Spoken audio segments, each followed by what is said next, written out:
Alrighty, PlayStation System Software Update 8.0 has come to the PlayStation 4. It brings a ton of new updates preparing PlayStation 4 and PlayStation 5 alignment. This is a pretty massive update for the PS4, not in terms of like enhancements or features, but in terms of the overall alignment and preparation for PS5.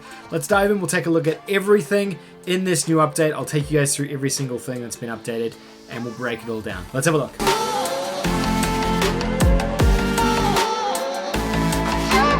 Hey guys, if you're a new viewer of the channel, please consider hitting that subscribe button down below. I make new videos like this every single day on the channel, looking at the latest PlayStation news, as well as trophies and trophy hunting news. So make sure you hit the subscribe button so you can stay up to date with the latest videos. Today we're taking a look at PlayStation 4 System Software Update 8.0. Probably one of the last major updates for the system, at least the last major update for the system before the PS5 launches. I mean, there's probably going to be a 9.0 next year, let's face it. PS4 is probably going to be supported for longer. This is a pretty substantially sized update. There's actually a ton of new features included in this update. However, a lot of them don't really have a huge amount of consequence. Most of them are linked specifically to PS5 and getting the system ready for the PS5. So let's have a look at all of the features. I've pulled up the blog post here. You can see here, PS4 System Software Update 8.0 launching today. I've already downloaded this on my console as well, so I've already updated my system. It all works. There was no bugs or anything when I updated it. It didn't slow the console down. I updated my PS4 Pro and my standard PS4. I didn't have any problems, just to let you guys know as well. So it includes changes to party and messages, features, new avatars, updated parental controls, and more. So first of all, updates to parties and messages. Following this update, parties and messages will be more tightly linked together and you'll see changes to the UI. Both apps will now use the same groups of players for party voice chat and messages exchanges instead of having different groups set up across the two apps.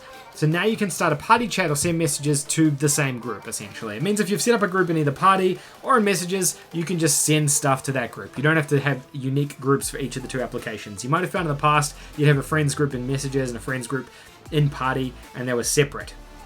Now they've been linked. Pretty straightforward. Probably a nice quality of life update, maybe something we should have had sooner.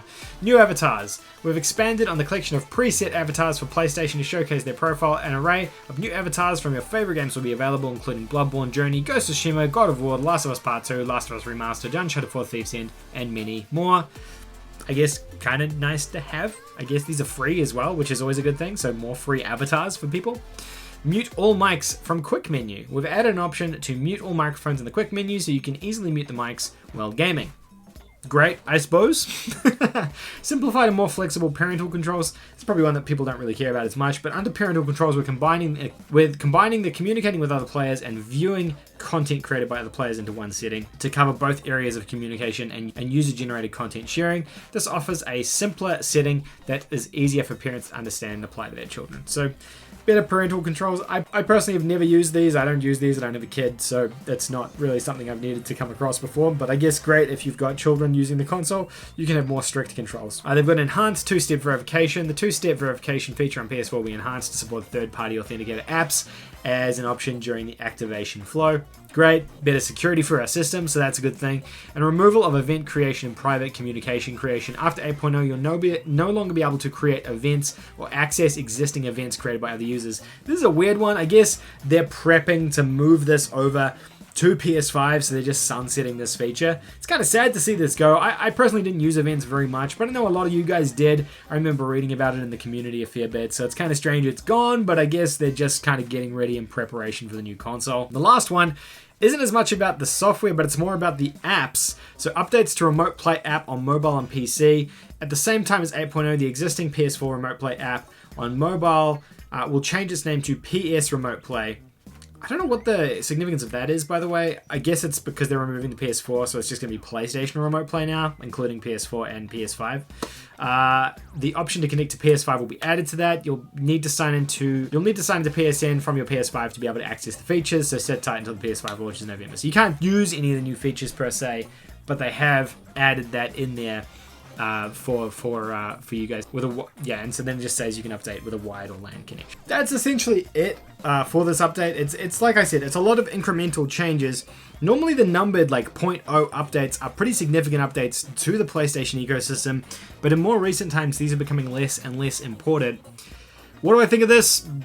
Meh, I suppose. It's, like I said, it's a big update, but it doesn't really do a heck of a lot. It's getting everything ready. It's sunsetting features from the PS4, getting us ready for PS5.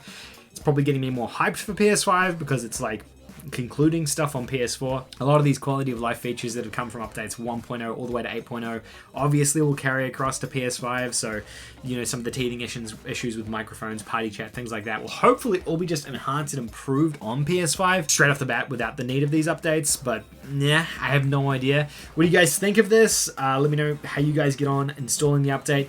You know what it's like, every time you install one of these updates, it's like so hit and miss. Sometimes it screws everything and you have to restart the console and re-download all your stuff. Other times it works flawlessly and there's no problems. Like I said, I've downloaded it and I haven't had any issues with it yet. It's working fine for me. I've been playing Mad Max for the last hour or so and I haven't had any challenges. But let me know if you guys do have any issues. If you do, leave them in the comment section down below. It's always interesting to hear if people are having problems with the update. Anyway, let me know what you guys think of this, and I'll see you guys all in the next video, I suppose.